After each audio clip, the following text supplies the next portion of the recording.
फैलाव जल्दी से हो गया, इसीलिए क्या हुआ कि हमारा आकाश का रंग नीला दिखाई देने लगा। बात समझ गए क्या कहना चाह रहे थे? प्रकाश का प्रकीर्णन के कारण क्यों नीला दिखाई देता है आकाश? सूर्य से प्रकाश चला, धूलकण से टकराया, जिसका तरंगदैर्घ्य कम था उस रंग का फैलाव ज्यादा हुआ। उस रंग का फैलाव ज्यादा हुआ तो किसका फैलाव ज्यादा हुआ? चूंकि हमारा बैगनी, नीला ये सीरीज में है, नीचे से बैगनी आँख पिनाला होता है तो बैगनी फिर नीला, तो नीले कलर का फैलाव चूंकि उससे भी बैगनी और नीला आसपास में है, फैलाव हुआ कलर का, और आकाश का रंग नीला दिखाई देने लगा, बैगनी कलर का दिखाई देने लगा, है ना। तो ये क्वेश्चन आता है। अब आप थ्योरी समझ गए होंगे, अब नहीं भूलेंगे जहाँ तक हम उम्मीद कर रहे हैं। तो आपको प्रकाश के प्रकीर्णन से संबंधित आपको मैंने बताया कि क्यों होता है आकाश का रंग नीला, है ना। तो सुबह और भी अगर देखते हैं कि सुबह या शाम के समय आकाश लाल दिखाई देता है, क्यों? ये यहाँ पे एक और क्वेश्चन बनता है कि सुबह, आइए एक और क्वेश्चन देखते हैं, बनता है इसमें कि सुबह या शाम के समय आकाश लाल दिखाई देता है, इसका क्या कारण है?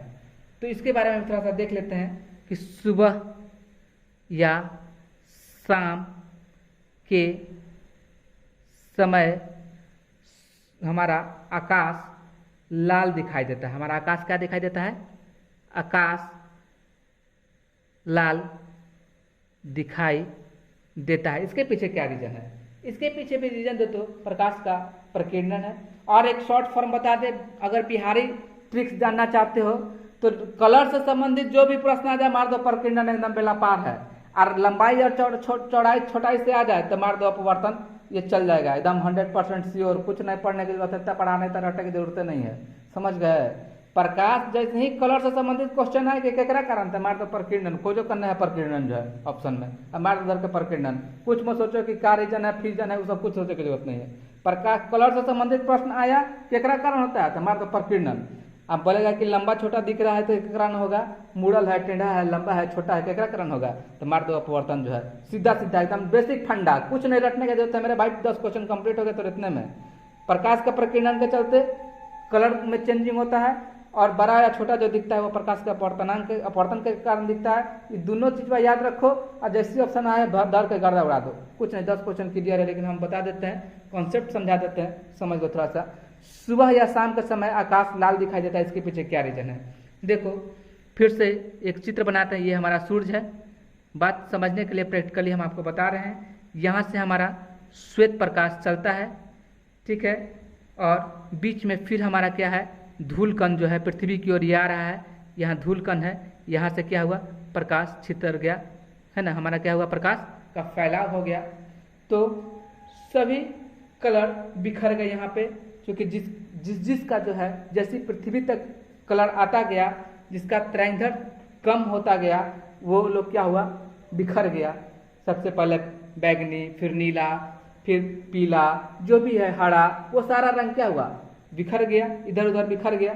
बचा क्या हमारा अंत तक, लाल कलर। क्योंकि लाल कलर अभी तक नहीं बिखरा है, हमारे आंखों तक जो कलर आया वो कौन सा कलर आया, लाल कलर आया, है ना।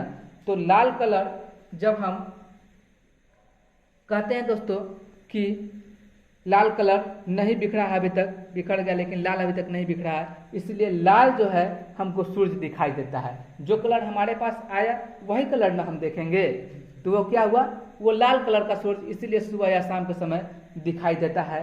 ये इसके पीछे यही रीजन है। थोड़ा सा और इसमें आपको बता दें कि कोई ये एक वस्तु है यहाँ पे, और यहाँ हम अपने आँखों से इसको देख रहे हैं अगर, तो ये हमारा कैसा दिखाई देगा, लाल दिखाई देगा।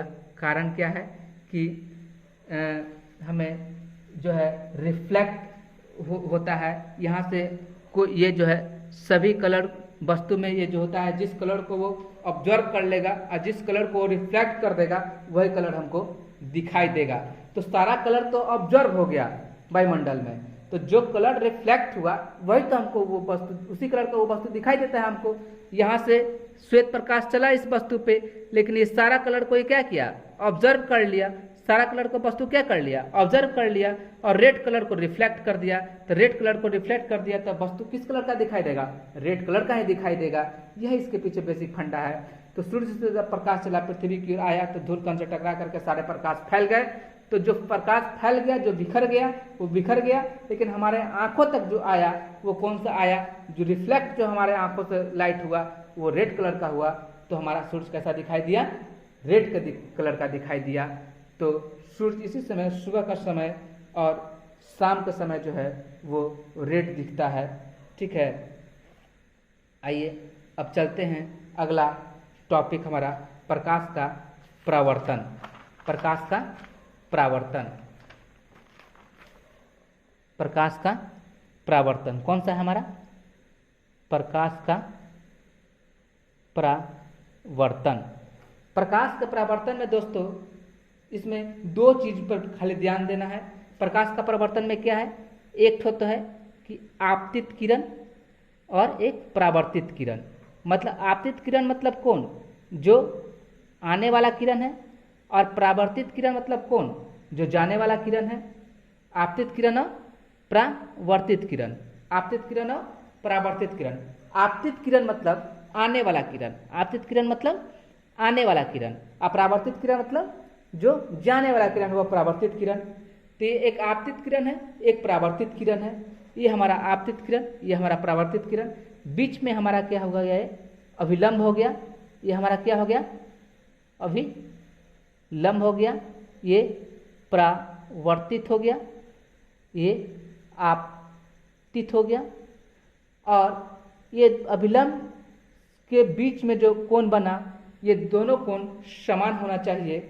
ये परावर्तन का, प्रकाश के परावर्तन में अगर ये दो चीज़ सेटिस्फाइड कर देता है कि दोनों एक ही सीध में जानी चाहिए, मतलब कि प्रकाश जिधर से आया है उधर ही लौट जाए, और दोनों के बीच में जो बना कोण है वो एक समान होना चाहिए। इसका दो पॉइंट अगर सेटिस्फाइड करता है, ये प्रकाश के परावर्तन का नियम है।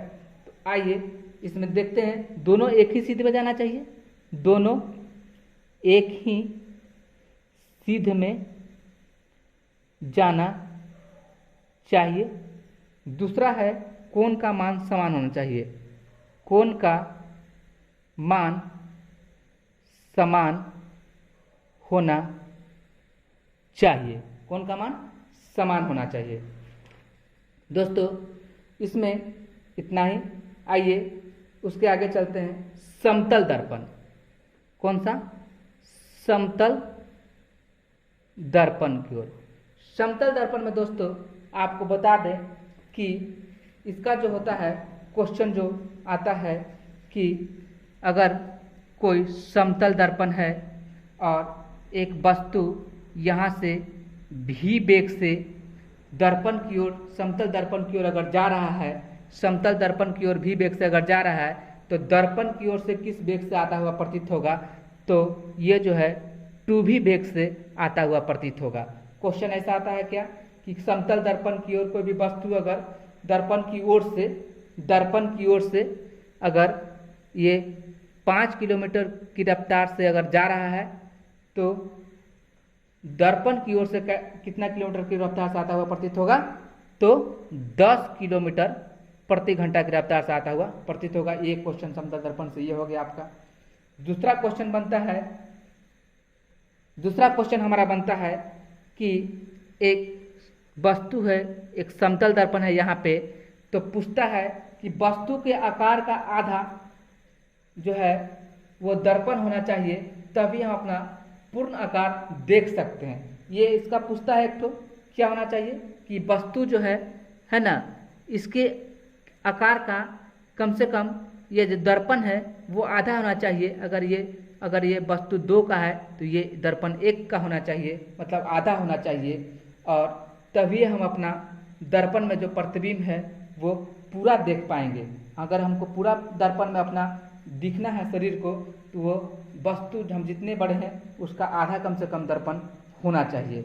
ये क्वेश्चन यहाँ से पूछता है समतल दर्पण से रिलेटेड क्वेश्चन, कि वस्तु के आकार का आधा दर्पण होना चाहिए, तभी हम पूर्ण आकार देख सकते हैं समतल दर्पण में। समतल दर्पण से संबंधित 2 क्वेश्चन आपको मैंने बताया, 2 रीजन। इससे संबंधित और भी और देख लीजिए कि इसमें और पूछता है दोस्तों समतल दर्पण में कि यदि 2 समतल दर्पण के बीच एक वस्तु रखा हुआ है 90 डिग्री पर, तो दोनों के बीच में कितना जो है वो कोण बनेगा, कितना प्रतिबिंब बनेगा, सॉरी कितने प्रतिबिंब बनेगा। अगर वस्तु दो समतल दर्पण के बीच में 90 डिग्री, 30 डिग्री, 45 डिग्री, 60 डिग्री पर रखा हुआ है, इतने पर झुका कर रखा हुआ है, तो दोनों के बीच में कितने प्रतिबिंब बनेंगे, ऐसा क्वेश्चन पूछता है। तो आइए इसको हम बता देते हैं कि अगर दो समतल दर्पण के बीच में, अगर मान के चलिए उदाहरण के तौर पर हम 90 डिग्री लेते हैं कि 90 डिग्री पर कोई वस्तु अगर रखा हुआ है तो क्या होगा, इसका पहला हो जाएगा आपको पॉइंट नंबर में, यदि सबसे पहले जितना भी डिग्री दिया हुआ उसको 360 से हम 360 में डिवाइड कर देंगे, जितना डिग्री दिया हुआ 360 में डिवाइड कर देंगे। यदि 360 बटा 90 कर देंगे, -1 कर देंगे, तो ये कितना हो जाएगा, कट करके ये 4 हो जाएगा, 4 - 1 बराबर 3, यानी कि ये सम के लिए है। दोस्तों ध्यान रखना है कि यदि कोई भी डिग्री दिया रहे दो समतल दर्पण के बीच में और 360 में अगर उसको हम भाग करेंगे, और अगर भाग जो है, जो हमारा जो भाग का जो रिजल्ट आया है वो अगर सम संख्या आता है तो उसमें से -1 कर देंगे और जो आया वही हमारा आंसर हो जाएगा।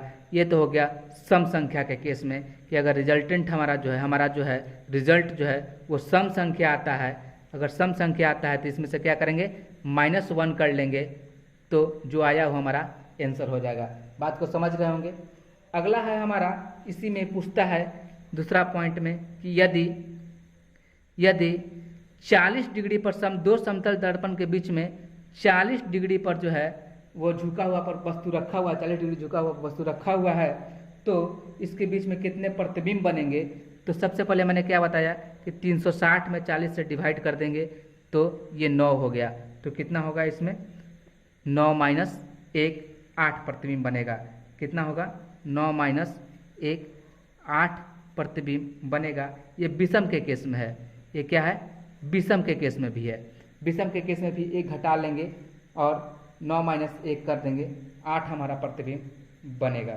कितना बनेगा, 8 प्रतिबिंब बनेगा। लेकिन इसी में एक और विषम का केस आता है दोस्तों, उसको आप देखेंगे कि यदि फिर कहता है कि 40 डिग्री पर रखा हुआ है ना, लेकिन क्वेश्चन घुमा देगा। लैंग्वेज पर ध्यान दीजिएगा थोड़ा सा।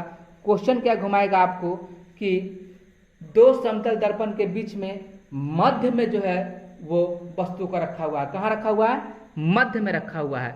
दो समतल दर्पण के बीच में मध्य में जो है हमारा रखा हुआ है वस्तु, जो है मध्य में और लिखेगा, जरूर लिखेगा कि मध्य में रखा हुआ है, यानी कि 40 डिग्री पर रखा हुआ है, यानी कि 20-20 डिग्री की दूरी पर 20 डिग्री इधर से और 20 डिग्री उधर से 40 डिग्री यहाँ पे जो है हमारा वस्तु रखा हुआ है। इसमें क्या करेंगे, इसमें भी 360 बटा 40 कर देंगे, ये 9 आ गया। ये हमारा डायरेक्ट आंसर हो जाएगा 9। ये हो गया। एक ही केस में एक 40 डिग्री पर रखा हुआ तो एक में 8 आंसर हुआ, एक 40 डिग्री पर रखा हुआ तो एक में 9 आंसर हुआ। इसके पीछे रीजन है सिर्फ मध्य में। कोई भी वस्तु अगर मध्य में रखा हुआ है ना, और वो विषम संख्या आता है तो वो विषम संख्या जो है उसका आंसर हो जाएगा। लेकिन विषम संख्या नहीं कहता है, 40 डिग्री कहता है, तो हो सकता है कि एक इधर से 30 डिग्री हो और इधर से 10 डिग्री हो, है ना, एक तरफ से 25 डिग्री हो और एक तरफ से जो है 15 डिग्री हो। तो वैसे स्थिति में क्या होगा कि आपको जो भी हमारा रिजल्ट आएगा उसमें से -1 करके लिखना पड़ेगा। तो सिर्फ मध्य वाला स्थिति को ध्यान रखिएगा, क्या कि मध्य में अगर लिखता है और हमारा विषम संख्या आता है तो वही हमारा क्या हो जाएगा, आंसर हो जाएगा। विषम संख्या का 2 केस है, ये दोनों केस ध्यान में रखेंगे आप। माइनस में नहीं होगा, मध्य में नहीं होगा, है ना। ठीक है, आइए अगला हमारा है अवतल दर्पण। समतल दर्पण मैंने आपको बताया। अगला अब हम जो है अवतल दर्पण बताने जा रहे हैं। अवतल दर्पण, कौन सा, अवतल दर्पण। बात हम अवतल दर्पण की कर रहे हैं। तो अवतल दर्पण में दोस्तों हमारा जो उपयोग होता है वो 2 फंडा याद करना है। अवतल और उत्तल भी यहाँ समझ ही लीजिए साथ साथ। उत्तल दर्पण, अवतल और उत्तल, बस 2 फंडा याद रखना है ना, इसमें समझ में आ जाएगा, क्लियर हो जाएगा। ये अवतल में बड़ा याद रखना है और उत्तल में छोटा याद रखना है, बस कहानी खत्म हो गया। कुछ याद करने की जरूरत नहीं है कि हाई वाला में अवतल दर्पण, हाई वाला में उत्तल दर्पण, हाई वाला में उत्तल दर्पण, हाई वाला में अवतल दर्पण, कुछ याद नहीं करना है। खाली बड़ा छोटा याद रखना है। अवतल में बड़ा याद रखना है, उत्तल में छोटा याद रखना है। यह बताते हैं कैसे याद रखोगे। अवतल अवतल, 4 अक्षर का बड़ा है इसलिए बड़ा हो जाएगा। उत्तल, उत्तल 3 अक्षर का, छोटा है तो छोटा हो जाएगा उत्तल। उत्तल में अवतल में बड़ा, उत्तल में छोटा, याद रखना है खाली बस। अब देखो कैसे होता है इसमें कि उत्तल में जब बड़ा करते हैं तो बड़ा चीज़ देखने के लिए दर्पण का प्रयोग क्यों करते हैं? किसी चीज़ को देखने के लिए दर्पण में हम अपना चेहरा देखते हैं, देखबे ना करते हैं, तो दर्पण में कोई चीज़ देखने के लिए प्रयोग करते हैं तो अवतल दर्पण का प्रयोग करते हैं। कोई बड़का चीज़ देखना रहता है तो अवतल दर्पण का प्रयोग करते हैं। जैसे कि नाई हमारा बाल काटता है, देखता है कितना बड़का मुड़ दिखाई देता है ओकरा में, तो ओकरा में अवतल दर्पण का प्रयोग होता है। किसका प्रयोग होता है? नाई जब बाल काटता है तो अवतल दर्पण का। और डॉक्टर जो है आँख कान गला का डॉक्टर जो है तो क्या करता है? अवतल दर्पण रखता है, न तो छेद दिखाई देगा कान में, कैसे देखेगा जो है। इसलिए वो प्रतिबिंब को क्या करता है? वस्तु को बड़ा करके दिखाता है, इसलिए अवतल दर्पण का प्रयोग करता है डॉक्टर। हमारा अगला जो टॉपिक है वो है प्रकाश का अपवर्तन। प्रकाश के अपवर्तन में हम देखेंगे कि कैसे कैसे प्रकाश का अपवर्तन काम करता है, क्या ये थ्योरी है प्रकाश का अपवर्तन हमारा। तो आइए समझने का प्रयास करते हैं। जैसे हमने यहाँ पे एक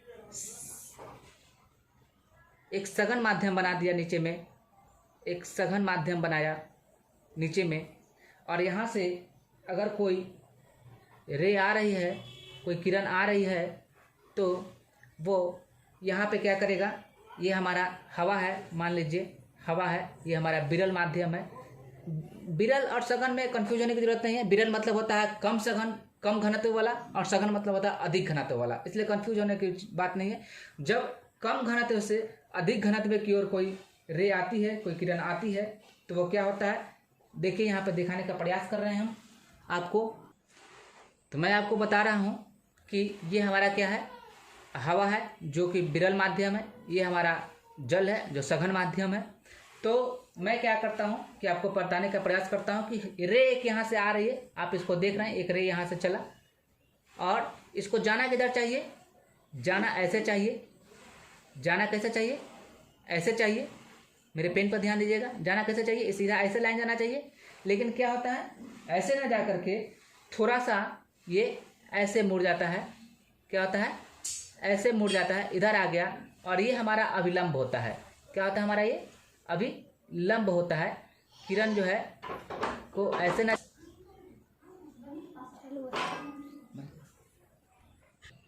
ये हमारा क्या है? किरण को ऐसे जाना चाहिए था, हमारा ये क्या है?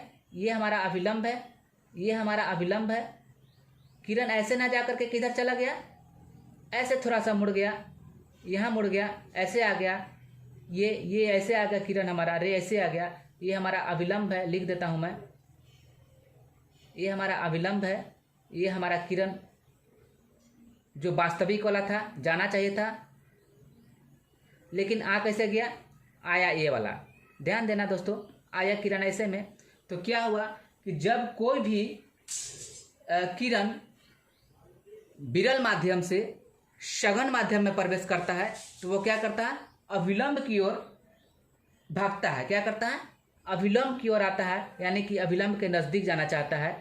अभिलंब के नज़दीक आता है। किसका? अभिलंब के नज़दीक। अभिलंब के नज़दीक आता है। किसके नज़दीक आता है? अभिलंब के नज़दीक आता है। तो आपको ये, इसी में एक और चीज़ देखते हैं, दूसरा इसमें देख लेते हैं कि जब कोई चीज़ यहाँ पे सघन माध्यम हम कर देते हैं, यहाँ पे हमारा मान लो ये अब पानी है, ये हमारा हवा है। अब यहाँ से हम कोई किरण को यहाँ दिए, ऐसे किरण आ रहा है हमारा, तो इसको जाना किधर चाहिए था? किधर जाना चाहिए था? इधर जाना चाहिए था, यहाँ सीधे ऐसे आना चाहिए था। ये हमारा अभिलंब है। जाना किरण को कैसे चाहिए था? ये वास्तविक वाला है, ये वास्तविक वाला है, ये हमारा अभिलंब है। लेकिन चला कैसे गया? ऐसे चला गया। कहाँ चल गया? ये विचलित किरण है, विचलित हो गया, अपने पथ से विचलित है। तो क्या हुआ कि ये हमारा अभिलंब है, अभिलंब से क्या हो गया? ये दूर चला गया, दूर चला गया, दूर चला गया, दूर चला गया। दोस्तों आप ये समझ लीजिए, दोनों फिगर को समझिए कि जब हवा, कोई भी किरण विरल माध्यम से सघन माध्यम में जाता है, यानी कि कम घनत्व से अधिक घनत्व में जाता है, तो वो किसकी ओर आता है? अभिलंब की ओर आ जाता है। और जब किरण सघन माध्यम से, ये हमारा सघन माध्यम है, ये हमारा विरल माध्यम है, और जब कोई किरण सघन माध्यम से विरल माध्यम में प्रवेश करता है तो वो अभिलंब से दूर भागता है। क्या भागता है? दूर भागता है। यही इसका मेन है प्रकाश का अपवर्तन का। तो आइए इससे रिलेटेड कुछ क्वेश्चंस भी बनते हैं।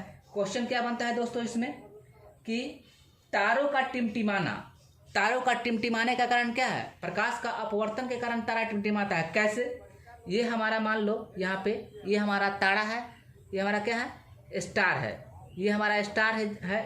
स्टार से जो है यहाँ पे हम यहाँ से अपने आँख के द्वारा स्टार को देखते हैं तो क्या होता है कि स्टार से जब हमारा चला प्रकाश, स्टार से हमारा ये प्रकाश चला, ये हमारा आँख है, ये हमारा प्रकाश चला, लाइट चला स्टार से, ये हमारा प्रकाश है।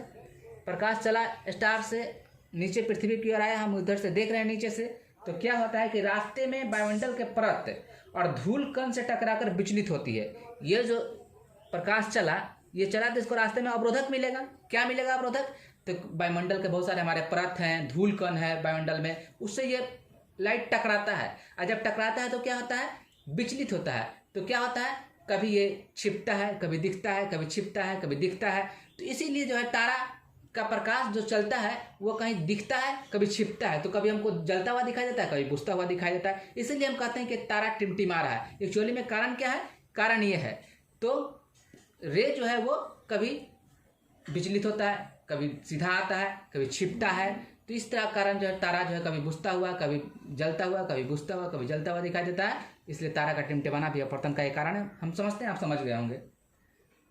जल में छड़ी का मुड़ा होना, जल में छड़ी का मुड़ा होना, ये छड़ी, ये जल है हमारा, इसमें एक छड़ी डालते हैं तो छड़ी जो है थोड़ा सा ऐसे मुड़ा हुआ दिखाई देता है। थोड़ा सा कैसे मुड़ा, जाना तो ऐसे चाहिए था लेकिन छड़ी ऐसा दिखाई देता है, थोड़ा सा ऐसा मुड़ा हुआ दिखाई देगा। तो ये अपवर्तन के कारण होता है। और भी क्वेश्चन आता है इसमें, जैसे मछली की स्थिति, मछली जो है जल में जब रहती है तो अपने वास्तविक स्थिति से थोड़ा सा ऊपर उठा हुआ दिखाई देता है। ये अपवर्तन के कारण होता है। मछली वाला प्रश्न आता है इसमें, मछली अपने वास्तविक स्थिति से। और सिक्का वाला प्रश्न आता है इसमें कि एक बाल्टी में सिक्का डाला हुआ है तो वो जो है कि ऊपर उठा हुआ प्रतीत होता है। आप देखे होंगे गांव घर में जो खिलाने वाला रोड पर जो होता है, एक बाल्टी में एक कटोरा या लोटा में सिक्का डाला रहता है, बोलता है ऊपर से डालिए, इसमें चल गया तो 1 का 2 रुपया देंगे। वो वास्तविक में क्या होता है? वो अपवर्तन के कारण हमको उसका वास्तविक स्थिति नहीं दिखाई देता है। उसमें क्या होता है कि जो पानी में जो डाला हुआ है सिक्का, जिसमें बर्तन में करके, वो अपने जगह से अलग दिखाई देता है हमको अपवर्तन के कारण। और हम तो देख रहे हैं कि वो वहाँ पे है लेकिन है नहीं वहाँ पे। इसी कारण जो है हम सही निशाना उसमें नहीं लगा पाते हैं, सही जगह नहीं डाल पाते हैं और हम गेम में फेलुअर होते जाते हैं। तो ये सिक्का वाला प्रश्न, मछली वाला प्रश्न, तारों का टिमटिमाना। दूसरा आता है इसमें सूर्य, सूर्य की भी बात आती है। सूर्य वाला आता है, कौन सा आता है? सूर्य वाला आता है। इसमें कौन आता है? इसमें सूर्य वाला भी आता है। तो सूर्य वाला में क्या है कि सूर्य जो है सूर्यास्त के समय हमको डूब जाने के बाद भी दिखाई देता है। कैसे दिखाई देता है? यहाँ से भी प्रकाश चलता है, प्रकाश चलता है तो क्या होता है कि ये हमारा जो है जब सूर्य की स्थिति बदल जाता है लेकिन हमको पूर्व की तरह ही दिखाई पड़ता है। सूर्य अपने जगह से अलग हट जाता है डूबते समय, जिस स्थिति पे हम देख रहे हैं उससे अलग होता है, लेकिन हमको वो सूर्य उसी जगह पर दिखाई देता है। क्यों? क्योंकि प्रकाश का ये अपवर्तन का ही कारण होता है कि सूर्य डूब चुका है लेकिन सूर्य हमको दिखाई दे रहा है। यही कारण है कि सूर्य का प्रकाश जब चलता है वहाँ से तो वही धूल कण से टकरा करके विचलित होता है और हमारे आंखों तक जब तक पहुँचता है तब तक वो अपना रास्ता बदल लेता है, अपना जो है स्थिति बदल लेता है। लेकिन सूर्य हमको उसी वास्तविक स्थिति में दिखाई देता है जहां हम उसको देख रहे हैं, लेकिन सूर्य जो है वहां पे होता नहीं है। यही कारण है कि सूर्यास्त के समय जो है सूर्य हमको डूबने के बाद भी अपने वास्तविक स्थिति पर दिखाई देता है। तो मैं समझता हूँ कि आप प्रकाश के अपवर्तन से संबंधित सारे थ्योरीज को समझ लिए होंगे। तो इस वीडियो में बस इतना ही। Thanks for watching, thanks for being with me, thank you very much.